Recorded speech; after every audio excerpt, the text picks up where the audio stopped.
Greetings and salutations. Welcome to Havoc and Chaos Live, a weekly look at some of the batshittery we call news, and the pals, pundits, and other off-the-wall people, myself included, who claim to know what is really going on in our world. I am an atheist, a lesbian, and I have bipolar disorder. Therefore, hate of any kind is not welcome in my world. I am opinionated, and my impulse control went out the window 3 months ago, so I say what I feel. In other words, stupid smart people piss me the fuck off. Be forewarned, I am highly excitable, and if you are easily offended by 4-letter words or longer, you may want to go listen to something else. I wasn't going to do this to myself so soon, but we're going to revisit the Kim Davis affair. Sort of. If you remember, in my first contribution to the fracas, I talked a bit about special pleading, or Christian exceptionalism, the I'm special mentality. Today, I want to look at one specific argument that has been flaunted in Davis's defense. Michael, Dred Scott decision of 1857 still remains to this day the law of the land, which says that black people aren't fully human. Does anybody still follow the Dred Scott Supreme Court decision? The Dred Scott decision was overturned by the 13th Amendment.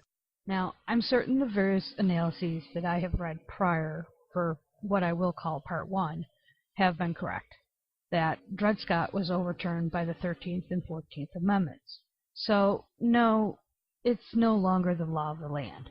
And as I said previously, Huckabee was an ass, constitutionally speaking, in citing it as support for his cause. But something's been nagging at me. I know the Reich is getting desperate. They are embracing scary levels of radicalism to seize power in any way they can. So, is Huckabee just pandering to his base, or is he really that stupid? Now, personally, I think I already know the answer, but it's probably not what you may think, especially if one takes into account the statement in June regarding the King ruling concerning Obamacare, the other thorn in the Reich side.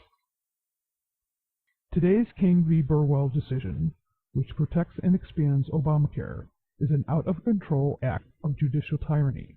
Our founding fathers didn't create a do-over provision in our Constitution that allows unelected Supreme Court justices the power to circumvent Congress and rewrite bad laws. The Supreme Court cannot legislate from the bench, ignore the Constitution, and pass yada yada yada. Now, notice his verbiage, the talking points of the right. That's what is bothersome. So let's take a little side trip, shall we? Just for a moment. Nestled in an article by contributing writer Danielle Allen over at WAPO is a discussion of the underlying issues of both Dred Scott and the Obergefell's ruling, the question of property rights. In referring to Kennedy's opinion, Allen asks, if marriage is just a mode of organizing property rights and attendant duties and privileges, why couldn't gay couples be given access to those rights via another organizational form, for instance, civil unions? Good question. But she then immediately reminds us, but this would have been to permit the reemergence of a world of separate but equal, where there is no justification for the separate vehicles other than animus and discrimination. With his arguments about dignity, Kennedy reminds us that this world of separate but equal is firmly closed off, and she does continue. Did you catch it? But this would have been to permit the reemergence of a world of separate but equal. And we know how well that worked out. In other words, it's the old us versus them mentality, or I'm special, because I hold to the traditional religious definition of marriage and you don't. Which brings us to the important word in Allen's concluding thought, animus. I've written about the us versus them mentality a few times, and how it's woven into the Reich's agenda. Its importance was imparted on me via a Diane Benscotter TED Talk titled How Cults Think, where she speaks of extreme religious batshittery as a brain virus, much like Dr. Daryl Ray in The God Virus. The most dangerous part of this is that it creates us and them, right and wrong, good and evil, and it makes anything possible, makes anything rationalizable. Ben Scotter expands on that idea in a blog post, where she talks further in regards to mean plexes, a group of means which have been used to understand, in this case, the phenomena of religion. She states, this concept gives us a means to view from an evolutionary perspective how and why we have tended to clump together into groups with highly polarized ideologies. We can start to understand the pull to view the world from an us versus them perspective. And that, my dears, fits into the Reich's agenda like a hand fits into a glove. Well, if you're not O.J. Simpson, that is. Now, let me explain. 2 years ago, at the height of the Cliven Bundy vs. BML standoff, a writer for Truth Wins Out, Bruce Wilson, discovered, for lack of a better word, the money behind the Reich, an annual conference called The Gathering that gives away up to $1 billion a year, with much of the money given to Christian organizations, Alliance Defending Freedom, the World Congress of Families, Family Research Council, and American Family Association. The largest donor at this conference is the National Christian Foundation, which last year gave away $670 million to various right-wing causes.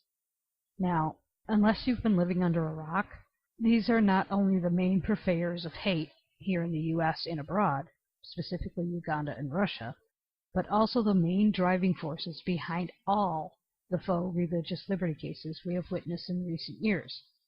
The takeaway, and why I mention this, as Wayne Beeson, also of Two, points out, it is critically important to understand that the main goal of these extreme Christian fundamentalist groups is to take over nations and turn them into theocracies.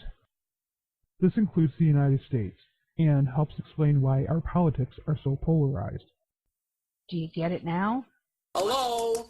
Hello? Anybody home? Huh? Think, McFly. Think. What Wayne Beeson did is come up with a 10-point playbook that these homegrown Christian extremists use when they attempt to accomplish their frightening goals. You'll recognize this list, as I have mentioned it quite a few times before. 1. Find inflammatory wedge issues and scapegoats to divide people and force them to choose sides. 2. Persuade people to join your righteous team in its efforts to purify society. Demand absolute loyalty and obedience to that team's leaders, even above allegiance to the state. 3. Identify and cultivate key major donors to fund missions. To reward their support, back conservative economic policies. 4. Create parallel infrastructures and institutions, i.e., private education, conferences, think tanks, and charities. 5. Build an insular media cocoon to disseminate propaganda. This vast echo chamber is contemptuous of contradictory facts, suspicious of reason, and impervious to mainstream media scrutiny.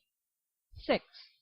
Infiltrate society's major institution in clandestine efforts to undermine influence and ultimately control. See the Seven Mountains Mandate movement: government, education, family, religion, entertainment, business, and media. 7. Facilitate the decline of secular government by deliberately and persistently creating crises in confidence and eroding trust in venerable institutions.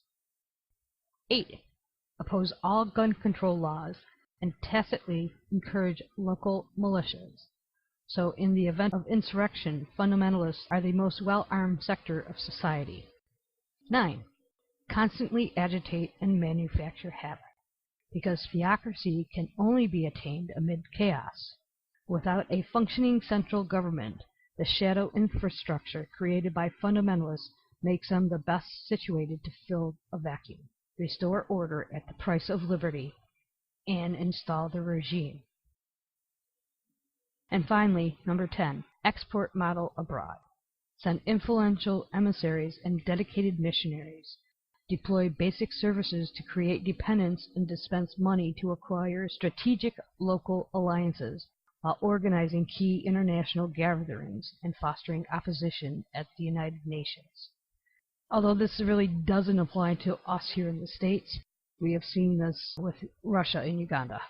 So, I ask again, is Huckabee's use of this analogy, along with the rest of the Reich's cadre, incidental, based on just plain ignorance or stupidity?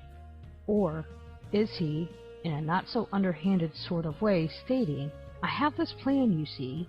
I really have no problem discriminating against a distinct class of people in order to carry this plan to fruition. You have to remember, the Reich does have a plan. It begins with a reformed interpretation of the Free Exercise Clause, or an outright repeal of the First Amendment. It continues with the abolition of the Civil Rights Act of 1964, and then it ends with the implementation of dominionist ideology in order to govern by theocratic control. And you've heard me repeat that many, many, many times. So, you know that little side trip? Well, I sort of fell into a rabbit hole. So, maybe a part 3? And now, back to our discussion with David Rand of Atheist Freethinkers.